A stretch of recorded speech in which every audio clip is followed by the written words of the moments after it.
2-3 दिवस झाले मी म्हणते की मी माझं हे जे किचन आहे ना ते डीप क्लीन करेल आणि रोज ते पुढे ढकललं जाते काही ना काही कारणांमुळे.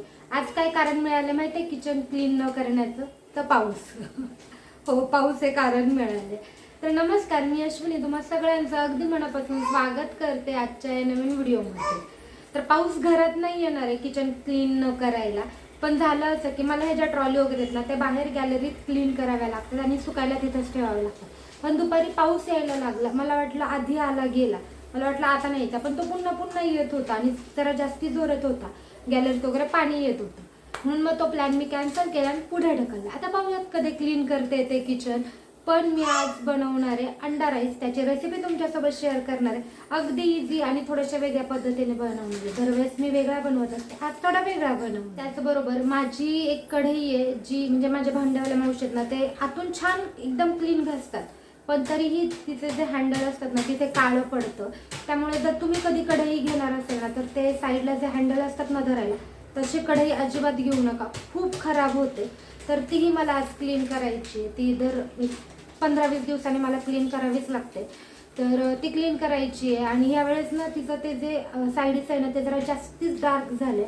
निघतंय की नाही तेही पाहूयात. मग रात्रीच्या जेवणासाठी ना मी अंडा राईस बनवायला घेतला आणि ह्यावेळेस तेल ना मी मुद्दाम थोडंसं जास्ती टाकले, कारण दरवेळेस तेल थोडं कमी टाकते तर ते म्हणावं असा होत नाही माझा अंडा राईस. कारण मी जेवढ्या जणांचा पाहिला आहे ना तो छान असा मोकळा वाटतो, म्हणजे बघतानाच खूप छान वाटतं. म्हणून मी यावेळेस ना मी तेल थोडंसं जास्ती घातलं. त्यात कांदा छान असा परतवून घेतला लाल होईपर्यंत. त्यानंतर त्यात आलं लसूण पेस्ट टाकली. ही आलं लसूण पेस्ट मी घरीच बनवलेली. मी साधारण 8-10 दिवसांची ना एकदमच बनवून ठेवते. तर तीही त्यात छान अशी परतल्यानंतर यात टॅमॅटो घालून घेतलेत.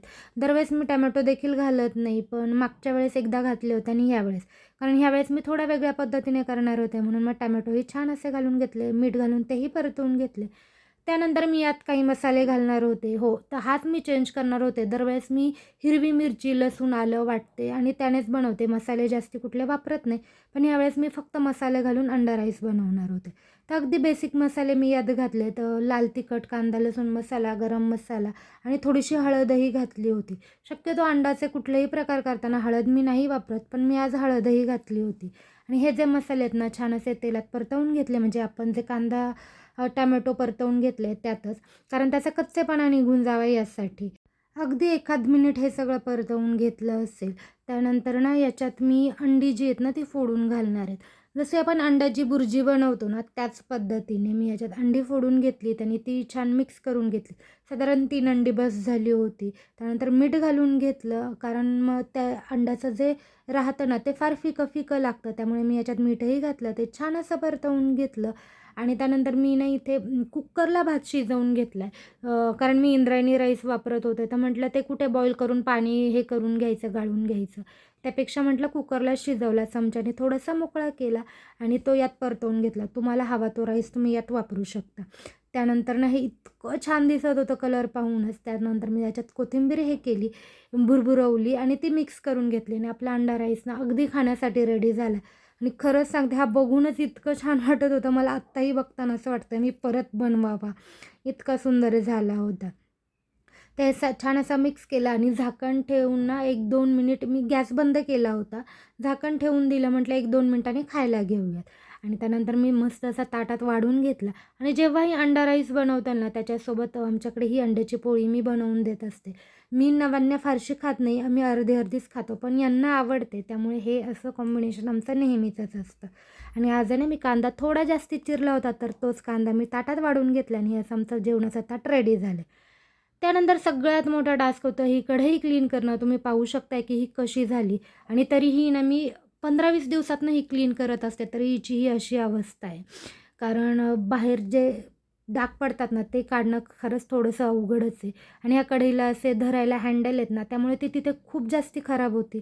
त्यामुळे मी पुन्हा एकदा सांगते, जर तुम्ही कढई घेणार असाल तर ही प्लीज हँडल असणारी घेऊ नका, कारण हे खूप विचित्र खराब होतं आणि आतल्या साईडने जे खराब होतं ना ते तर पाहून ना मला त्यात स्वयंपाक करताना खूप असं किळस आल्यासारखं वाटतं. त्यामुळे हे नेहमीच क्लीन करावं लागतं.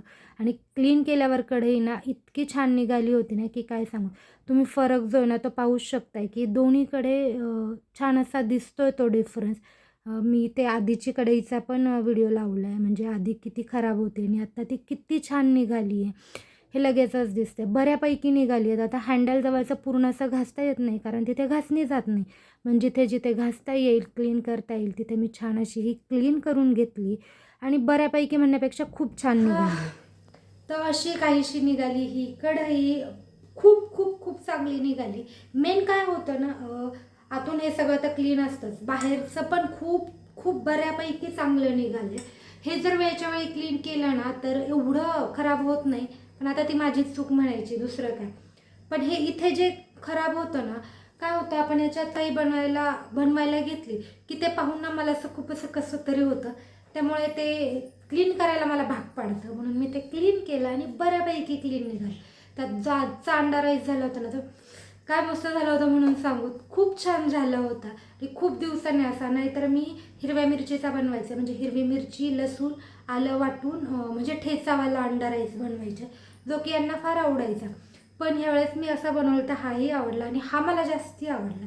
आणि ह्यावेळेस आमचा पूर्ण अंडा राईस संपला. नाही तर बराचसा शिल्लक राहतो नेहमी, पण आज थोडाही शिल्लक नाही राहिला. हो, असा होता आजचा हा माझा छोटासा व्हिडिओ, जो मी इथेच थांबवते. आपण भेटूयात नेक्स्ट व्हिडिओमध्ये. तोपर्यंत आनंदी राहा, खुश राहा आणि स्वतःची खूप सारी काळजी घ्या.